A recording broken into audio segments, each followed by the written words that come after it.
정기영이 세상을 떠난 방은 너무도 조용했다. 창문 틈으로 들어온 빗줄기 하나가 낡은 장판 위를 스쳤다. 오래된 커튼은 먼지를 잔뜩 머금고 있었고 고요한 침묵은 마치 모든 시간이 멈춘 듯한 착각을 불러일으켰다. 침대 위에는 싸늘하게 식어버린 노인의 몸이 누워 있었다.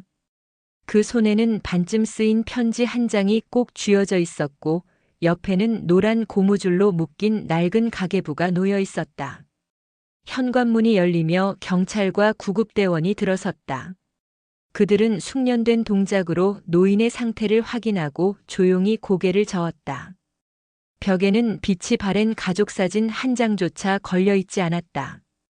방 한켠의 장롱은 문이 반쯤 열려 있었고 안에는 옷 몇 벌과 깔끔하게 접힌 수건들만이 놓여 있었다.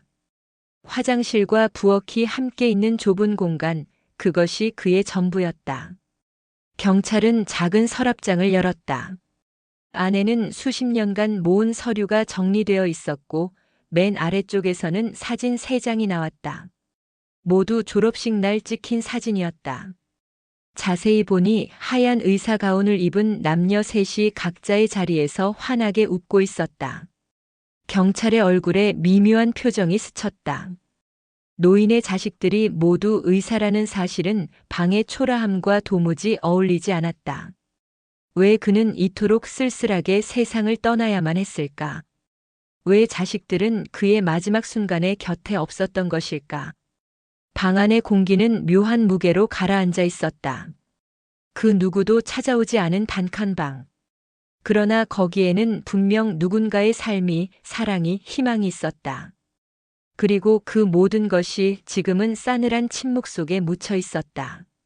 35년 전 정기영은 새벽 4시에 일어나 아이들의 도시락을 싸고 있었다. 불 꺼진 부엌에서 그는 계란을 지지고 김밥을 말았다.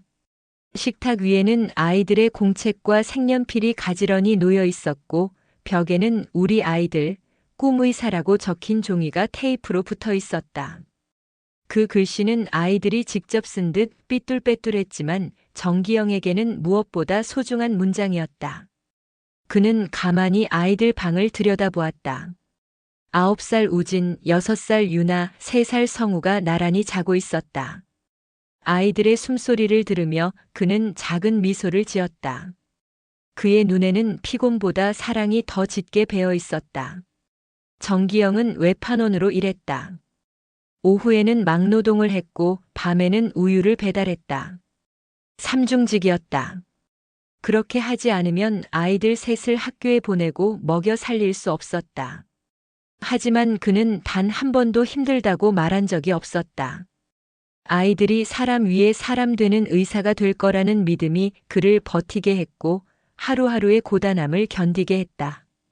그가 쓰던 가계부에는 늘 같은 패턴이 반복됐다. 학원비 3만 원, 책값 1만 5천 원, 약값 2만 원. 그리고 마지막 줄 남은 돈 0원. 아니 0원. 그는 그 단어를 그렇게 적었다. 남는 건 없지만 아이들에 대한 마음은 영원하다는 뜻이었다. 새 아이는 자라났다. 그리고 아버지의 바람대로 모두 의사가 되었다. 그러나 그 과정에서 그들은 어느샌가 아버지의 존재를 잊고 살기 시작했다. 아버지는 연락을 하지 않았고 자식들도 바쁘다는 이유로 아버지를 외면했다. 정기영의 장례식장에는 세 자녀가 나란히 서 있었다. 55세가 된 우진은 내과 병원을 운영하고 있었고 52세 유나는 서울대 소아기내과 교수였다. 49세 성우는 유명 종합병원의 정형외과 의사로 이름을 날리고 있었다. 그들은 모두 사회적으로 성공한 사람이 되었지만 아버지의 영정 앞에서는 어떤 말도 꺼낼 수 없었다. 그들의 손에는 경찰이 전해준 작은 상자가 들려 있었다. 그 안에는 오래된 가계부와 반쯤 쓰인 편지, 그리고 그들의 졸업사진이 들어 있었다. 성우는 떨리는 손으로 편지를 펼쳤다. 편지에는 단 한 줄이 적혀 있었다. 사랑하는 우리 아이들에게 아버지가 오랫동안 연락하지 못해 미안하구나. 너희들 바쁜데 방해할까봐. 그 다음 문장은 없었다. 아버지는 그 말을 끝내지 못하고 눈을 감았다. 편지의 끝은 그가 세상을 떠난 시점과 일치했다. 그것은 단 한 줄짜리 유언이자 마지막 인사였다. 장례를 치르며 그들은 아버지의 집을 정리했다. 좁은 단칸방, 오래된 가구 몇 개, 그리고 깨끗하게 정리된 이불들. 그 외에는 아무것도 없었다. 유나는 작은 서랍을 열다 낡은 사진첩을 발견했다. 사진첩 속에는 새 아이의 어린 시절 모습이 가득 담겨 있었다. 그들은 잊고 있었다. 아버지가 새벽마다 도시락을 싸주었고 운동회마다 빠짐없이 참석했으며 교복을 사주기 위해 허리띠를 졸라매던 날들을. 그들의 삶 곳곳에는 아버지의 흔적이 있었지만 정작 그들은 그것을 잊고 살았던 것이다. 그 방은 작았지만 사랑은 결코 작지 않았다. 아버지는 모든 것을 주었고 자식들은 모든 것을 받았지만 돌려준 것은 아무것도 없었다. 사진첩을 넘기던 중 우진은 중학교 운동회 사진을 발견했다. 정기영은 아이들과 함께 트랙 옆에서 웃고 있었다. 땀에 젖은 셔츠, 햇빛에 그을린 얼굴, 그리고 손에 들린 작은 도시락. 모든 순간이 그리웠고 모든 기억이 미안했다. 성우는 중학교 입학식 사진을 가리켰다. 그날 처음으로 새 교복을 입은 성우에게 아버지가 직접 옷을 사주었던 날이었다. 세 사람은 말없이 사진을 바라보며 과거로 돌아갔다. 그들은 오랫동안 아버지를 떠올리지 않았다. 아니, 떠올릴 틈이 없었다고 믿었다. 공부, 진로, 일명예. 그 모든 것에 쫓기며 살다 보니 아버지의 존재는 점점 흐릿해졌다. 그러나 지금 눈앞의 사진 속에서 아버지는 여전히 환하게 웃고 있었다. 그 미소는 그들을 향한 사랑의 증거였다. 그날 밤 세 사람은 단칸방에 남아 각자의 생각에 잠겼다. 우진은 가계부를 다시 펼쳤다. 안에는 30년의 세월이 차곡차곡 기록되어 있었다. 학원비, 교복값, 병원비, 식비. 모든 숫자들은 정기영의 노동과 희생의 기록이었다. 그리고 최근 날짜의 메모가 눈에 들어왔다. 우진이 병원 신문기사 오려서 스크랩북에 붙임. 자랑스럽다. 윤나 교수 임명 소식에 떡 사서 옆집 김복래와 나눠 먹음. 성우 수술 성공 기사 인쇄에 보관함. 최고다 우리 아들. 그들은 몰랐다. 아버지가 그들의 기사를 찾아 스크랩하고 기뻐하며 이웃과 자랑했단 사실을. 그들은 단 한 번도 그 소식을 아버지에게 전하지 않았다. 하지만 아버지는 매 순간 그들을 지켜보고 있었다. 가계부의 마지막 페이지에는 메모가 하나 더 남겨져 있었다. 성우가 의사가 되었을 때 세상 다 가진 줄 알았다. 보고 싶어도 패 끼칠까봐 연락 못했다. 성우는 손을 떨며 가계부를 덮었다.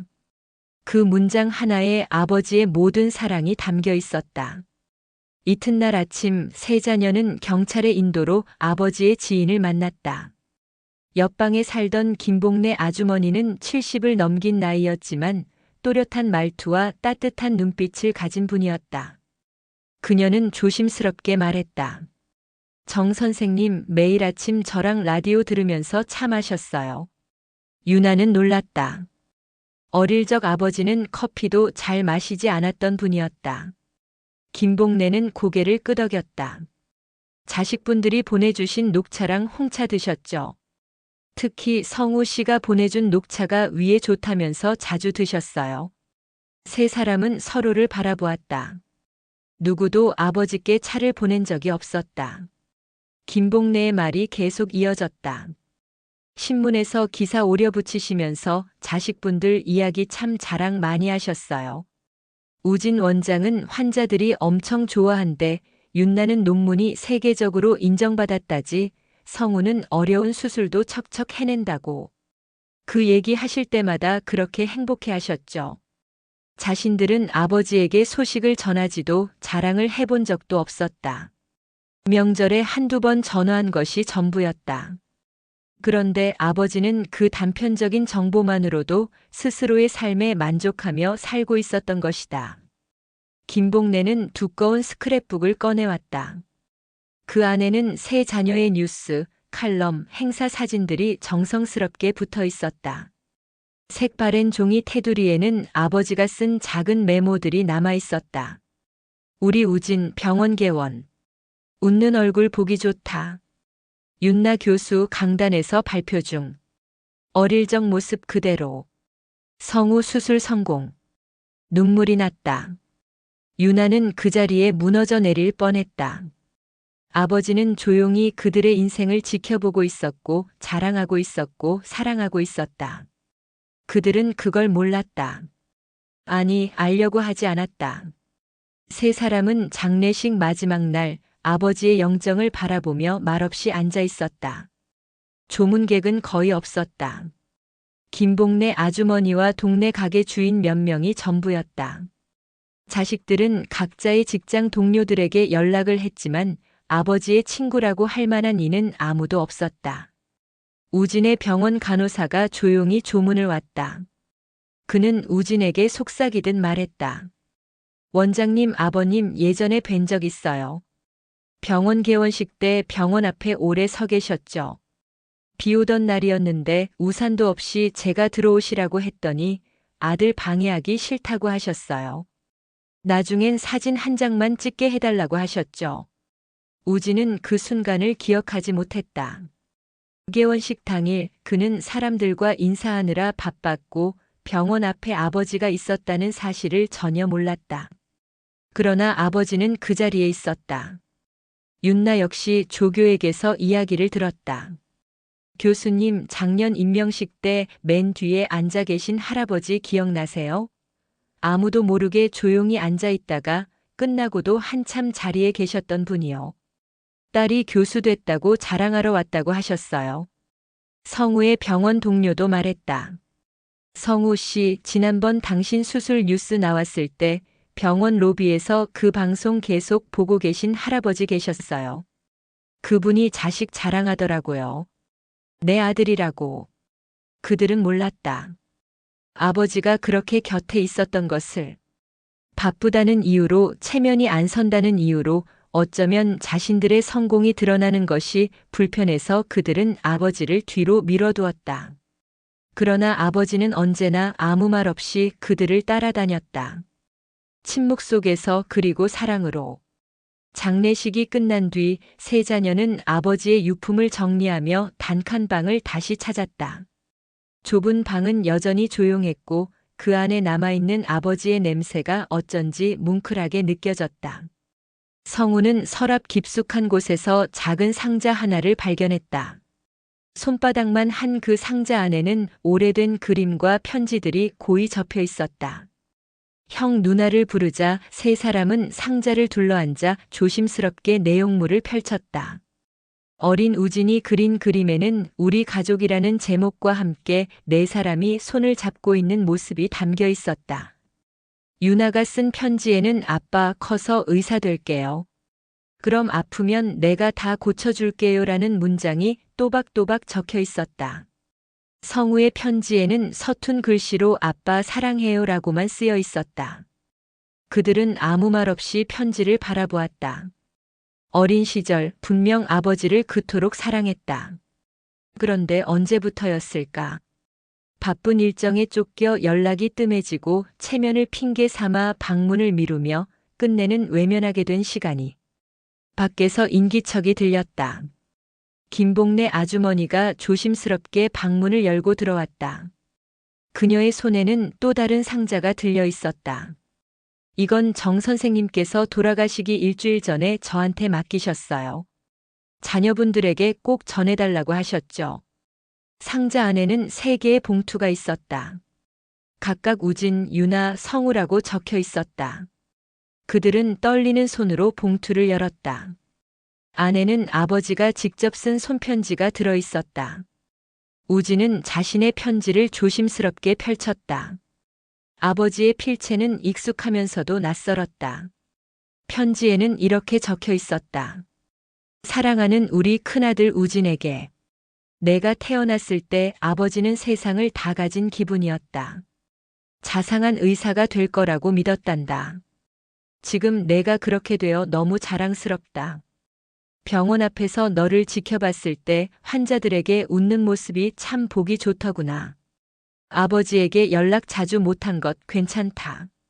아버지는 내가 좋은 의사라는 것만으로도 충분히 행복하단다. 우진의 눈에서 눈물이 흘러내렸다. 성공을 위해 달려오며 자신을 잊게 한 아버지를 외면했던 시간들이 떠올랐다. 그는 한동안 고개를 들지 못했다. 유나는 자신의 편지를 펼쳤다. 우리 똑똑한 딸 유나에게. 어릴 때 너는 아빠가 아프면 다 고쳐줄 거라고 했었지. 그 말을 아버지는 평생 간직했단다. 교수가 되었다는 소식을 들었을 때 이 세상에서 가장 자랑스러웠다. 내 임명식을 뒷자리에서 조용히 지켜보았단다. 내가 부끄러워할까봐 말은 못 걸었어. 용서해다오. 유나는 편지를 가슴에 꼭 안고 흐느꼈다. 아버지를 밀어낸 그날들이 죄처럼 가슴을 짓눌렀다. 성우는 마지막으로 자신의 편지를 읽었다. 우리 막내 성우에게. 너는 어릴 적부터 마음이 여린 아이라 아버지 마음을 잘 알아주었지. 내가 어려운 수술을 성공했다는 소식을 듣고 아버지는 가슴이 벅차올랐다. 요즘 아버지가 조금 아팠단다. 하지만 걱정하지 마. 괜찮아. 너희에게 부담 주기 싫어서 말 안 했단다. 아버지는 정말 행복했다. 그는 그대로 바닥에 주저앉았다. 진료실에서 수많은 환자를 고쳐왔지만 정작 아버지의 고통은 모르고 지나쳤다는 죄책감이 그를 짓눌렀다. 김복래 아주머니는 마지막으로 정기영이 남긴 말을 전했다. 자식들이 의사가 된 것이 이 세상에서 가장 자랑스러웠다. 내 인생은 성공한 거야. 그 말은 칼날처럼 세 사람의 가슴을 파고들었다. 아버지는 단 한 번도 자식들에게 기대지 않았다. 그들의 성공을 바라며 묵묵히 뒤에서 지켜봤고 언제나 자랑스러워했다. 비록 본인은 아팠고 외로웠고 결국은 홀로 생을 마감했지만 그 마음 한 줄기에도 원망은 없었다. 장례식 마지막 날 조문을 마친 우진은 추도사를 읽기 위해 단상에 올랐다. 그의 손에는 가계부가 들려 있었다. 우리 아버지는 평생 자식들을 위해 사신 분입니다. 제가 12살 때 아버지의 가계부를 우연히 본 적이 있습니다. 거기에는 우진 학원비 3만 원, 윤나 책값 1만 5천 원, 성우 약값 2만 원이 적혀 있었고 마지막 줄엔 항상 남은 돈 0원이라 쓰여 있었습니다. 우진은 목이 메어 말을 잇지 못했다. 유나가 그의 옆으로 올라와 대신 말을 이어갔다. 저희 아버지는 자신을 위해선 단 한 푼도 쓰지 않으셨습니다. 모든 것을 우리에게 주셨습니다. 그런데 우리는 아버지가 아프실 때, 외로우실 때 곁에 있지 못했습니다. 마지막으로 성우가 단상에 섰다. 그는 잠시 침묵하다가 조용히 말했다. 아버지는 늘 저희에게 이렇게 말씀하셨습니다. 난 공부 못했지만 너희는 사람 위에 사람 되는 의사 되라. 저희는 의사가 되었지만 아버지를 고쳐드리진 못했습니다. 장례식장은 깊은 침묵에 빠졌다. 조문객들의 눈에도 눈물이 맺혔다. 그것은 단지 한 노인의 죽음이 아니었다. 부모의 무조건적인 사랑과 자식들의 뒤늦은 깨달음이 만들어낸 진한 감정의 울림이었다. 장례식이 끝나고 며칠 뒤 세 자녀는 함께 아버지의 고향으로 향했다. 정기영의 유해를 어머니가 묻혀있는 산기슭 작은 공동묘지에 모시기 위함이었다. 봄 기운이 퍼진 들판 사이로 난 시골길을 따라 차는 조용히 달렸다. 차 안에서는 누구도 쉽게 말을 꺼내지 못했다. 창밖으로 보이는 풍경은 한없이 평화롭지만 세 사람의 마음속엔 여전히 짙은 먹구름이 드리워져 있었다. 묘지에 도착한 그들은 조심스럽게 아버지의 유골함을 안고 어머니 곁에 자리를 마련했다. 봉분을 덮으며 땅에 삽을 넣을 때마다 마음 한 조각이 무너지는 듯한 느낌이 들었다. 아버지가 이토록 외로이 세상을 떠났다는 사실, 그리고 그 마지막을 아무도 지켜보지 못했다는 사실이 그들의 가슴을 짓눌렀다.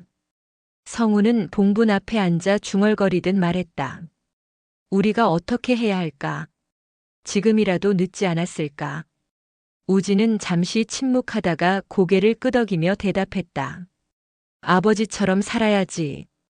아버지가 우리에게 보여주신 사랑을 다른 사람들에게 나눠줘야 해. 유나도 그 곁에 앉았다. 우리가 의사가 된 건 성공하기 위해서만이 아니었어. 사람을 살리기 위해서였잖아.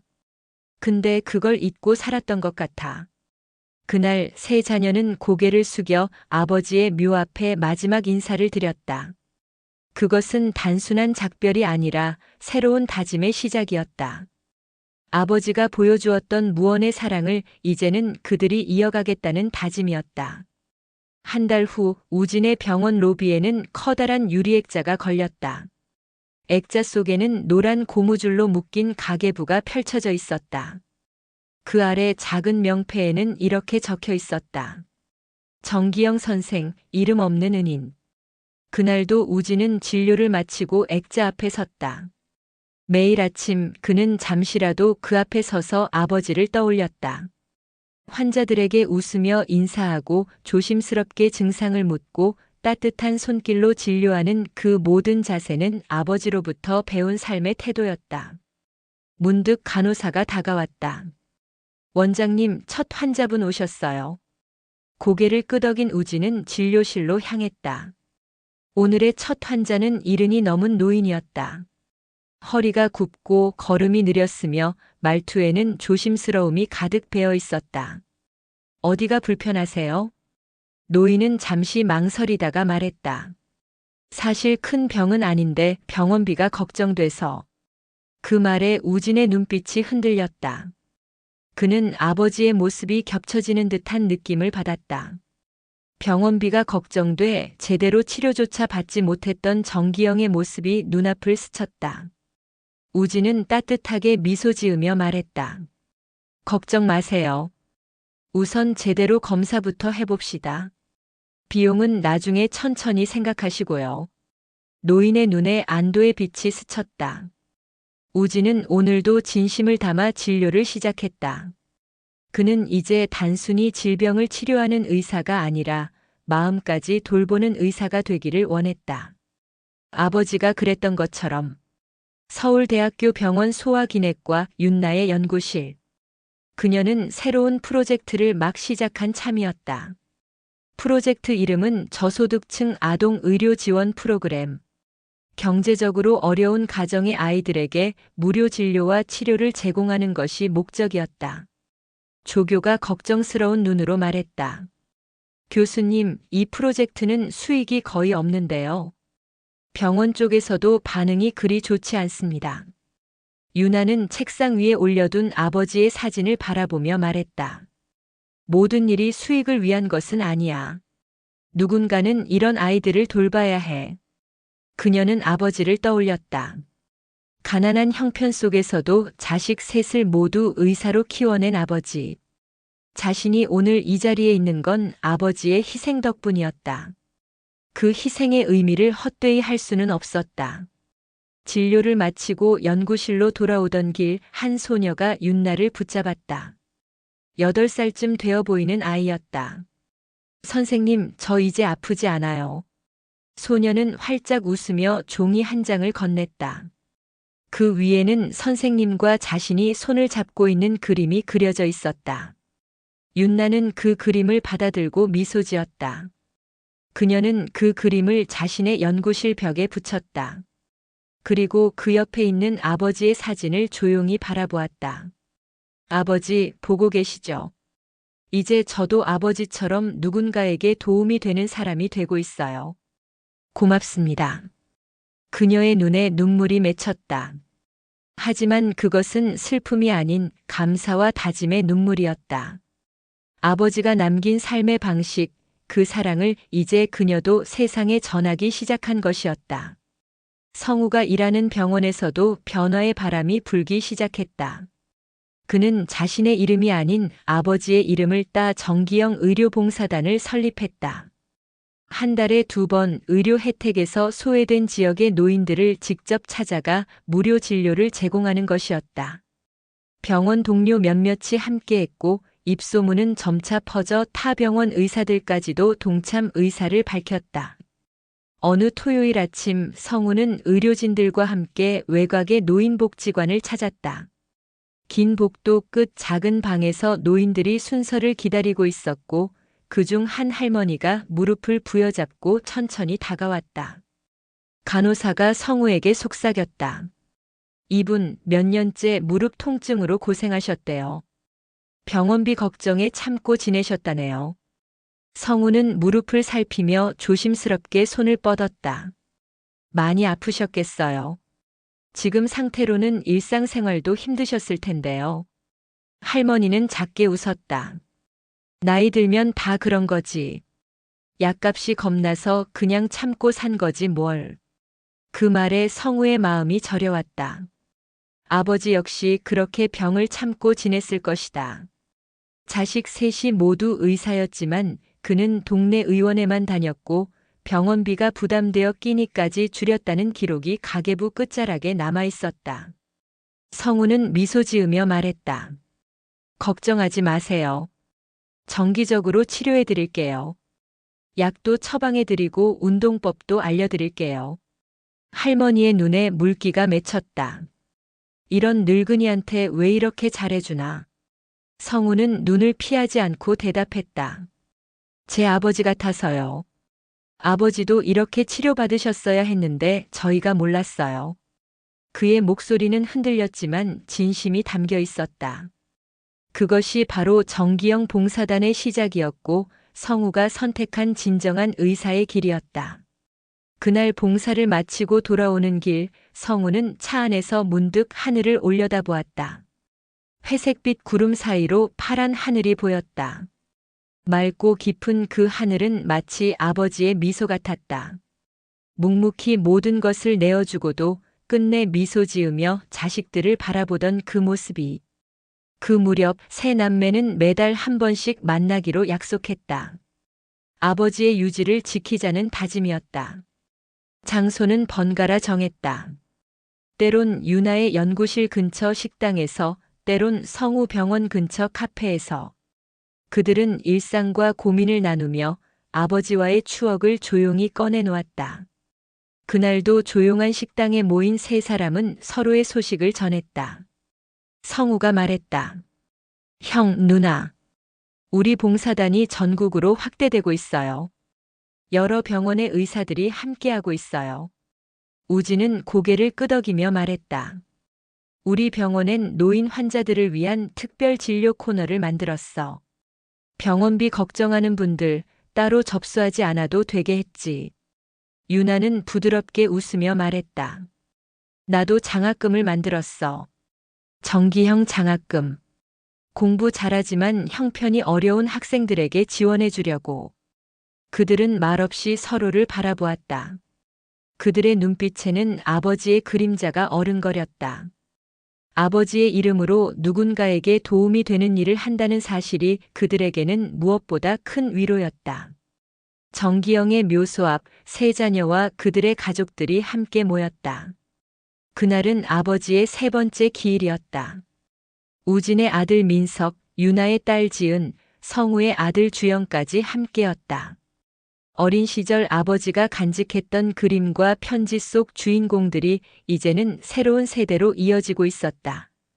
묘소 앞에서 우진이 조심스레 꽃을 놓으며 말했다. 아버지, 오늘도 찾아왔습니다. 병원 로비엔 아직도 아버지의 가계부가 걸려 있어요. 많은 사람들이 보고 감동을 받습니다. 유나가 그 옆에 앉았다. 저도 아버지 이름으로 만든 장학금 덕분에 많은 학생들이 희망을 얻고 있어요. 우리처럼 형편이 어려워도 꿈을 꿀 수 있게요. 성우도 천천히 묘비를 쓰다듬으며 말했다. 봉사단도 점점 커지고 있어요. 이제는 전국에서 수많은 의사들이 함께하고 있어요. 아버지가 원하셨던 것처럼 사람을 돌보는 일을 하고 있어요. 그들의 눈에 눈물이 맺혔다. 하지만 그것은 슬픔의 눈물이 아니었다. 아버지의 삶이 헛되지 않았다는 확신, 그리고 그 뜻을 잊고 있다는 감사의 눈물이었다. 그들은 마지막으로 아버지의 사진을 바라보았다. 사진 속 정기영은 여전히 소박한 미소를 짓고 있었다. 마치 그들에게 말하고 있는 듯 했다. 잘하고 있다. 나는 늘 너희를 믿었다. 일주일 후 우진의 병원에서는 정기영의 날이라는 특별한 행사가 열렸다. 이날은 병원 설립 이래 처음으로 경제적으로 어려운 환자들을 대상으로 무료 진료를 시행하는 날이었다. 병원 내부는 조용했지만 어디선가 잔잔한 클래식 음악이 흘러나왔다. 환자 대기실 벽에는 노란 고무줄로 묶인 가계부와 함께 정기영의 사진이 나란히 걸려 있었다. 그 아래에는 짧은 문구가 새겨져 있었다. 어떤 의사는 청진기로, 어떤 의사는 희생으로 사람을 살립니다. 그 문구는 조용히 사람들의 마음을 흔들었다. 간호사부터 행정직원, 심지어 방문한 기자들까지 하나같이 액자 앞에서 발걸음을 멈추고 그 의미를 되새겼다. 우진은 직접 진료를 맡았다.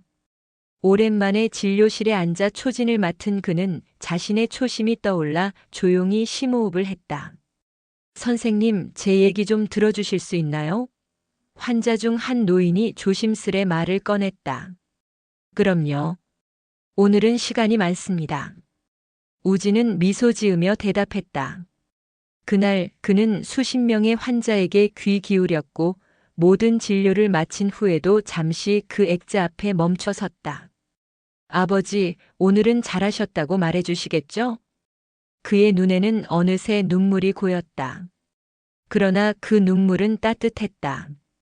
그것은 죄책감이 아닌 아버지의 삶을 이어가고 있다는 뿌듯함에서 오는 것이었다. 윤나의 프로젝트 또한 빠르게 확장되고 있었다. 저소득층 아동 의료 지원 프로그램은 이제 서울대 병원을 넘어 다른 국립대 병원들로도 퍼져나갔다. 각지의 의료진들이 자발적으로 참여했고 윤아가 직접 강연과 컨설팅을 맡아 시스템 정착에 힘을 보탰다. 그날도 그녀는 한 국립의료원의 회의실에서 발표를 마친 후 아이들과의 상담을 위해 외래진료실로 향했다. 선생님, 이번에 치료받은 수민이 엄마입니다. 진료실 문을 열며 한 여성이 들어왔다. 그녀는 고개를 깊이 숙였다. 정말 감사합니다. 선생님 같은 분 덕분에 저희 아이가 다시 웃어요.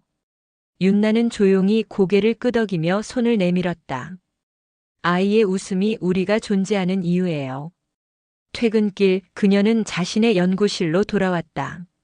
책상 한켠에는 여전히 아버지의 사진과 아이가 그려준 그림이 놓여 있었다. 선생님이 웃으니까 저도 좋아요. 라는 문장이 그림 아래에 또박또박 쓰여 있었다. 윤나는 사진을 바라보며 중얼거렸다. 아버지, 저 잘하고 있는 거죠? 그녀는 더 이상 명예나 성과만을 위해 일하지 않았다. 아버지가 남긴 방식대로 도움이 필요한 사람들을 위해 살아가고 있었다. 성우가 이끄는 정기영 의료봉사단은 전국 단위로 확대되었다. 참여 의사 수만 해도 100명을 넘어섰고 각 지역별 거점 병원과 협력해 정기적인 진료 활동을 이어나갔다. 그날은 지방의 한 노인복지센터에서 봉사활동이 있었다. 이분은 폐 질환이 의심되세요. CT도 찍어야 하고 장기 치료가 필요할 것 같습니다. 간호사가 성우에게 보고했다. 성우는 고개를 끄덕였다. 지금까지 왜 치료를 안 받으셨을까요? 곁에 있던 보호자가 대답했다. 병원비가 무서워서요. 동네 의원도 안 가시고 그냥 기침을 참고만 사셨어요. 그 순간 성우는 아버지를 떠올렸다. 가슴 통증을 참으며 검사를 미루고 결국 병원비 걱정에 단칸방에서 조용히 생을 마감했던 그 모습이 떠올랐다. 더 늦기 전에 치료해야 합니다. 저희가 끝까지 책임질게요. 성우는 단호하게 말했다. 진료가 끝난 후 한 기자가 인터뷰를 청했다. 성우 선생님, 이 봉사단을 만들게 된 계기가 뭘까요? 성우는 조용히 대답했다. 저희 아버지가 계셨습니다. 이름 없이 사셨지만 모든 걸 내어주신 분이었어요. 그분이 없었다면 저도 없었겠죠. 그래서 이제 다른 아버지들에게라도 그 은혜를 나누고 싶었습니다. 그의 목소리는 낮았지만 단단했다. 그것은 한 인간의 삶과 죽음 그리고 그 삶이 남긴 사랑이 지금 이 순간에도 누군가를 살리고 있다는 사실의 증명이었다. 성우는 병원으로 돌아오는 길 조용한 국도를 달리며 창밖을 바라보았다. 차창에 비친 자신의 얼굴은 더 이상 유명 병원의 정형외과 과장이 아닌 아버지를 닮은 한 남자였다. 그는 오디오를 끄고 차 안에 고요를 불러왔다. 문득 아버지의 목소리가 들리는 듯 했다. 아프다고 말도 못한 내 마음, 내가 이제 알았구나. 그날 밤 그는 오래전 아버지와 함께 찍은 사진을 꺼내 액자에 넣었다. 흑백 사진 속 정기영은 아이 셋을 품에 안고 있었다. 그 사진을 진료실 책상에 조용히 세웠다. 이제 곁에 두고 매일 뵐게요. 성우는 속삭였다. 한편 우진의 병원에서도 변화는 계속되었다. 의료진들은 점차 진료 방식의 변화를 느끼고 있었다. 예전에는 시간에 쫓겨 짧은 대화로 진료를 끝내곤 했지만 요즘 우진은 환자 한 명 한 명의 이야기를 진심으로 듣기 시작했다. 선생님, 이런 이야기도 들어주셔서 감사합니다. 한 할머니가 고개를 숙였다. 다들 바쁘다고 하시던데 선생님은 참 다정하세요. 우진은 고개를 숙이며 미소 지었다. 제가 너무 늦게 배운 걸 이제라도 실천하려는 거예요. 아버지의 고독한 죽음 이후 그는 단 한 번도 환자의 말을 흘려들은 적이 없었다. 그것은 의학적 기술보다 더 소중한 변화였다. 유나의 연구실에는 새로운 연구원이 하나 있었다. 대학원생인 그녀는 조심스럽게 말을 건넸다. 교수님, 정기영 장학금 받았습니다. 정말 감사합니다. 유나는 놀란 듯 그녀를 바라보다가 조용히 말했다.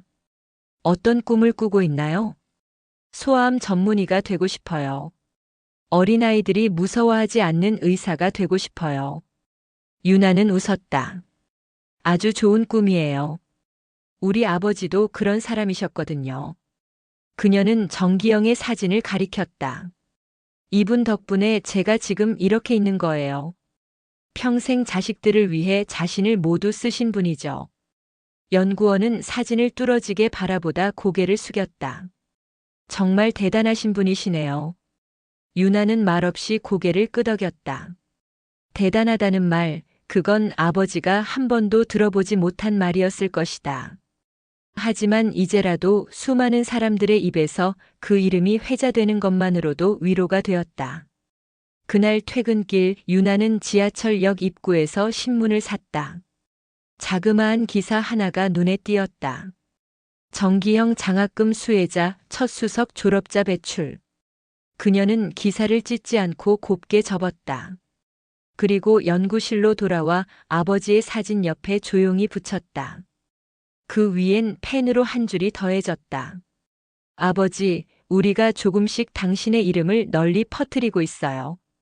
그날은 정기영의 단칸방이 기념관으로 개방되는 날이었다. 병원과 시청, 자녀들이 힘을 합쳐 작은 공공기념관으로 조성된 이 방은 단 한 사람의 무언의 사랑이 어떻게 세상을 바꿀 수 있는지를 보여주는 공간이 되었다. 방문객들은 방 한가운데 놓인 낡은 가계부 앞에서 발걸음을 멈췄다. 누렇게 바랜 종이, 군데군데 찢어진 가장자리, 꾹꾹 눌러 쓴 필체. 그 속에 담긴 우진 학원비 3만 원, 유나 참고서 1만 5천 원, 성우 약값 2만 원, 남은 돈 0원이라는 문구는 단순한 숫자 그 이상이었다. 이분은 도대체 어떤 삶을 사셨을까요? 한 기자가 중얼거렸다. 곁에 있던 해설 자원봉사자가 대답했다. 정기영 선생님은 세 자녀를 모두 의사로 키우신 분이세요. 스스로는 단칸방에서 고독사하셨지만 지금 그 자녀들이 이 세상에 큰 기여를 하고 있죠. 의술뿐 아니라 사람을 돌보는 방법으로요. 한 초등학생이 손을 들었다. 그럼 이 아저씨는 진짜 의사 아니에요? 어머니가 미소 지으며 말했다. 응, 진짜 의사야. 마음을 고친 사람이니까. 그날 저녁 기념관에는 세 남매가 조용히 다시 방문했다. 아무도 없는 시간 그들은 가계부 앞에 섰다. 성우가 조용히 말했다. 이제 이 방이 아버지를 기억하는 수많은 사람들의 공간이 됐어요. 유나는 벽에 붙은 어린 시절 사진을 바라보며 중얼거렸다. 이 사진들 어릴 땐 아버지가 귀찮게 느껴졌는데 이젠 하나하나가 보물이네. 우진은 천천히 눈을 감았다. 방 안에는 여전히 라디오가 흐르고 있었다. 아버지가 아침마다 듣던 그 소리, 그 따뜻한 공기. 이제는 많은 사람들에게도 전해지고 있었다. 시간은 흘러 어느새 정기영의 오주기. 그의 묘소 앞에는 이제 자녀들뿐만 아니라 손주들도 함께 모이게 되었다. 우진의 아들 민석, 유나의 딸 지은, 성우의 아들 주영. 세 사람 모두 이제 중고등학생이 되어 있었고 그들에게 정기영이라는 이름은 단지 족보 속 조상이 아닌 한 사람의 삶으로 각인되어 있었다. 그날 민석이 아버지 우진에게 조심스레 물었다. 할아버지는 진짜 의사였던 거죠? 우진은 잠시 말없이 묘비를 바라보다가 고개를 끄덕였다. 그래, 면허는 없었지만 우리 모두의 마음을 치료하신 분이셨어. 그런 의사가 세상에 몇이나 될까? 주영도 옆에서 물었다. 근데 왜 그렇게 사셨어요? 힘들게. 성우는 잠시 침묵하다가 대답했다. 아버지는 우리가 잘 되길 바랐어. 스스로를 아끼기보다 우리에게 전부를 주셨지. 그게 당신이 사랑을 표현하는 방식이었어. 묘소 앞에 꽃을 놓으며 지은은 속삭였다. 할아버지, 저도 언젠가는 누군가에게 도움이 되는 사람이 되고 싶어요. 그들의 목소리는 바람에 실려 산자락으로 퍼져나갔다. 그리고 마치 응답하듯 묘소 위 하늘에는 햇살이 부드럽게 내려앉았다. 그것은 누군가 조용히 웃고 있는 듯한 느낌이었다. 기념관은 시간이 갈수록 많은 방문객들로 북적였다.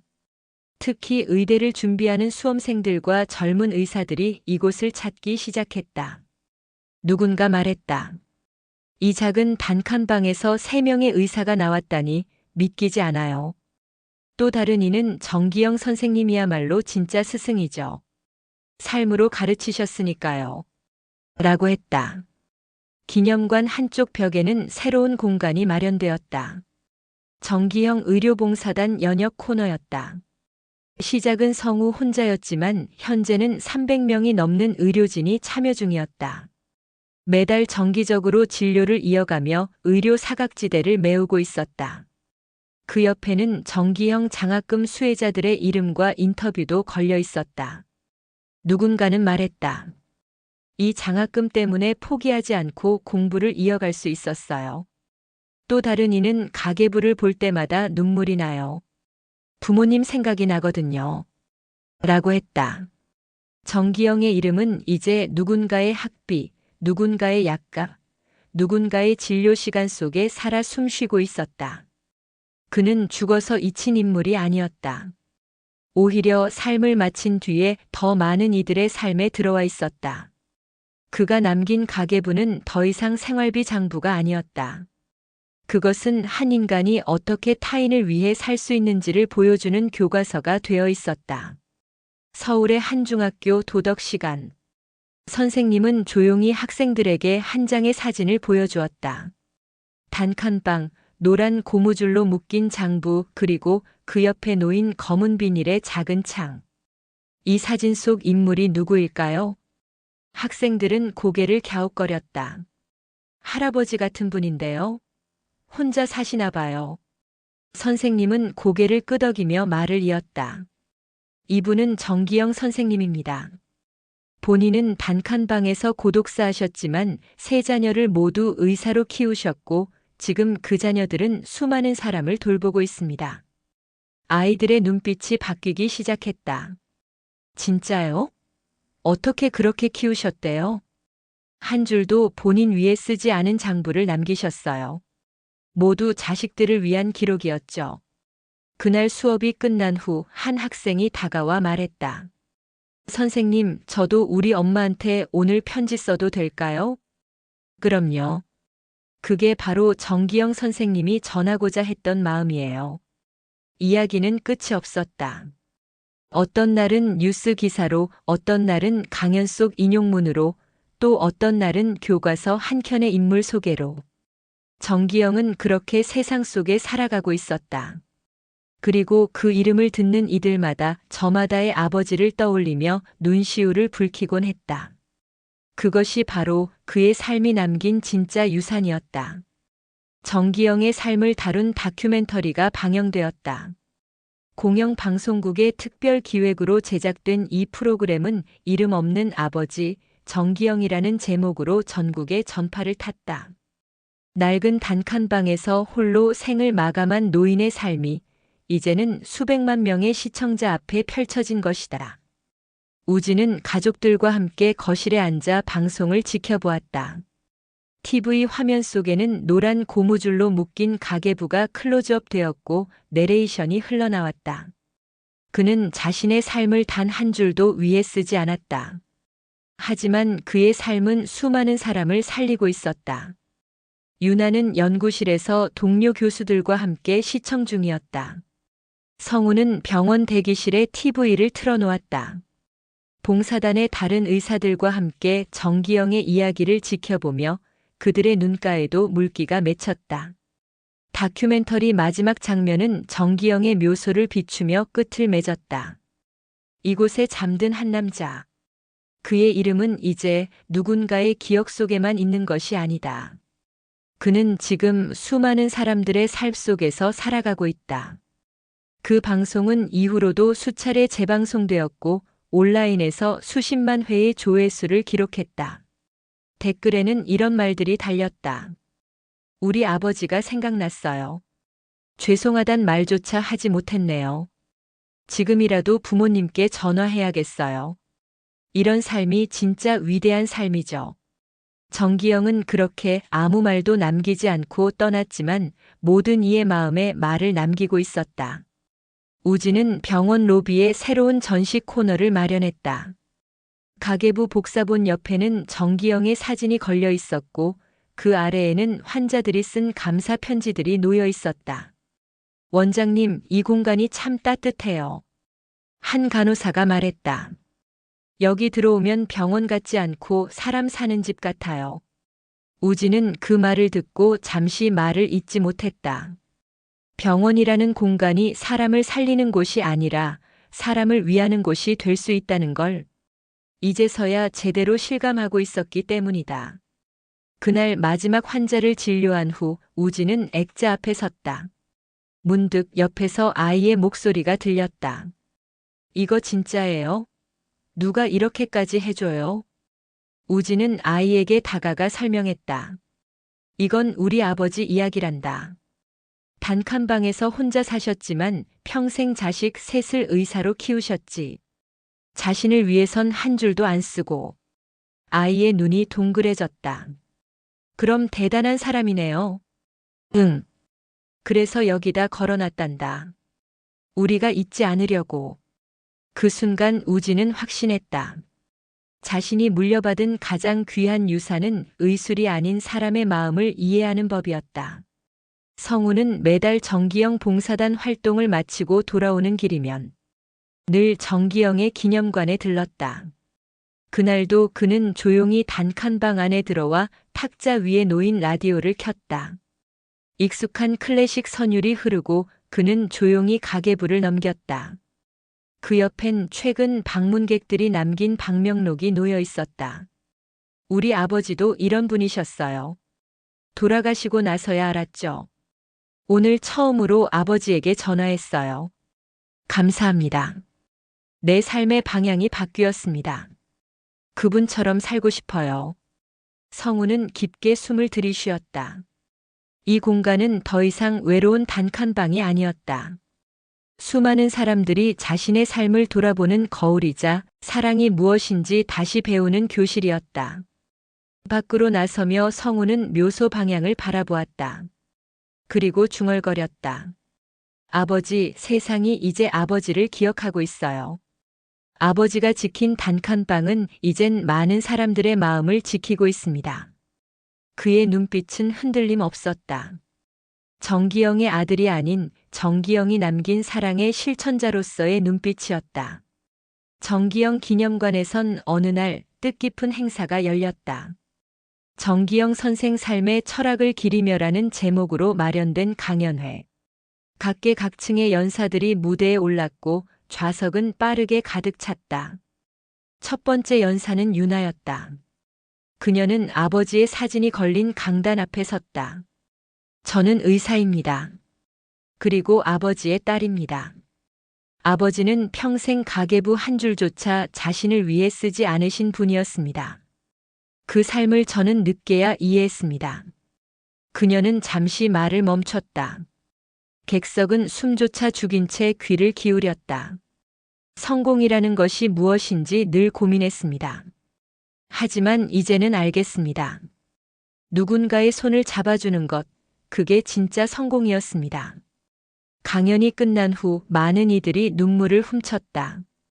중년의 남성은 조용히 말했다. 이제라도 우리 아버지 묘소에 가야겠어요. 그리고 청년 한 명은 속삭였다. 나도 좋은 의사가 되고 싶어요. 사람을 살리는 게 아니라 사람을 돌보는 의사로. 그날 이후 정기영의 이름은 SNS를 타고 더 널리 퍼져나갔다. 진짜 위대함이란 무엇인가를 묻는 세상에 그는 답처럼 존재하고 있었다. 시간은 흘러 정기영의 묘소 앞에 다시 가족이 모였다. 이젠 손주들도 성인이 되어 있었다. 민석은 의대생이 되었고 지은은 사회복지학을 전공하고 있었다. 주영은 사진 작가의 길을 걷고 있었다. 각자 다른 길이지만 그들은 모두 사람을 위한 길을 선택했다. 그날 세 손주는 아버지에게 말하듯 묘비 앞에 나란히 섰다. 할아버지, 저 민석이에요. 이제 저도 사람을 돌보는 의사가 되려고 해요. 지은도 고개를 숙였다. 전 복지기관에서 일할 거예요. 형편이 어려운 아이들, 저처럼 꿈꾸게 해주고 싶어요. 주영은 가방에서 액자를 꺼냈다. 기념관의 단칸방을 찍은 사진이었다. 빛이 스며드는 창, 가계부, 오래된 라디오까지. 그는 말했다. 전 이 공간을 전시할 겁니다. 사람들에게 보여주고 싶어요. 사랑이 어떤 모습이었는지를요. 세 자녀는 뭉클한 마음으로 자녀들을 바라보았다. 정기영의 유산은 이제 다음 세대로 확실히 이어지고 있었다. 그리고 그 흐름은 멈추지 않을 것이었다. 서울 시내의 한 초등학교. 그곳 복도 벽에는 새로운 액자가 걸렸다. 정기영의 사진과 함께 그의 가계부가 복사되어 전시된 것이다. 그 아래에는 짧은 글이 적혀 있었다. 이 사람은 한 줄도 자신을 위해 쓰지 않았습니다. 그러나 그는 세상을 가장 크게 바꾼 사람이었습니다. 아이들은 그 액자 앞에서 질문을 쏟아냈다.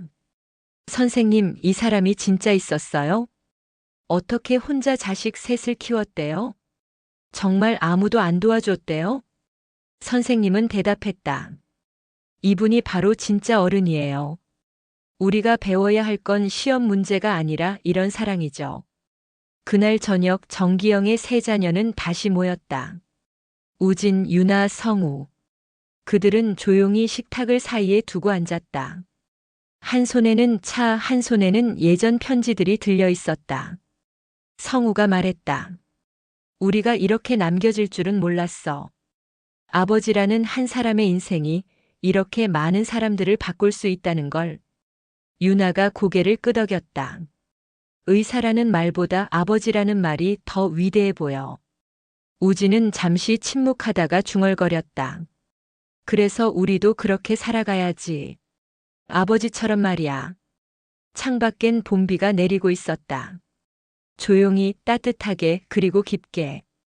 그 비는 마치 아버지의 손길 같았다.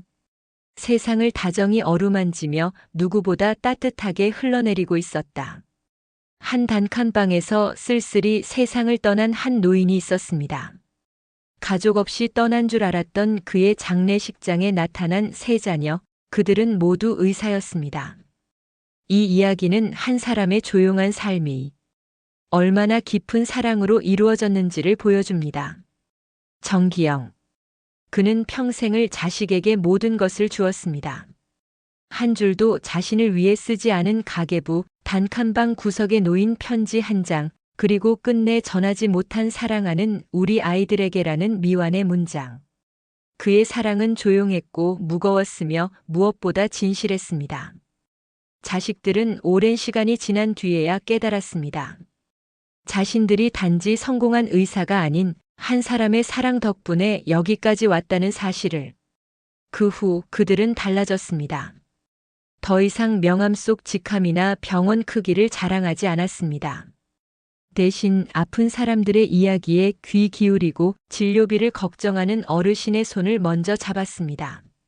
그들의 병원이, 연구실이, 그리고 봉사 현장이 정기영이라는 이름을 기억하는 공간이 되었습니다. 그리고 그 사랑은 더 멀리 퍼졌습니다. 장학금이 되었고, 봉사단이 되었고, 다큐멘터리 속 이야기, 교과서 속 한 인물로 남았습니다. 누군가는 이 이야기를 듣고 부모님께 전화를 걸었다고 말했고, 누군가는 내 아이에게는 이런 사랑을 보여주고 싶다고 했습니다. 우리는 때때로 너무 많은 것을 얻고 너무 쉽게 잊습니다. 그러나 진짜 중요한 건 우리가 무엇을 가졌느냐가 아니라 누군가를 위해 얼마나 내어줄 수 있었느냐입니다. 정기영. 그는 세상을 떠났지만 여전히 살아있습니다.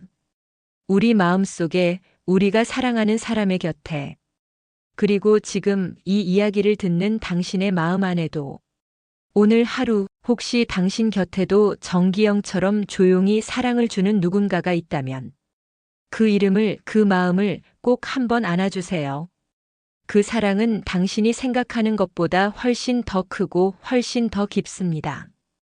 이 이야기를 들어주셔서 감사합니다. 다음 이야기에서 다시 인사드리겠습니다. 행복하고 따뜻한 하루 되시길 바랍니다.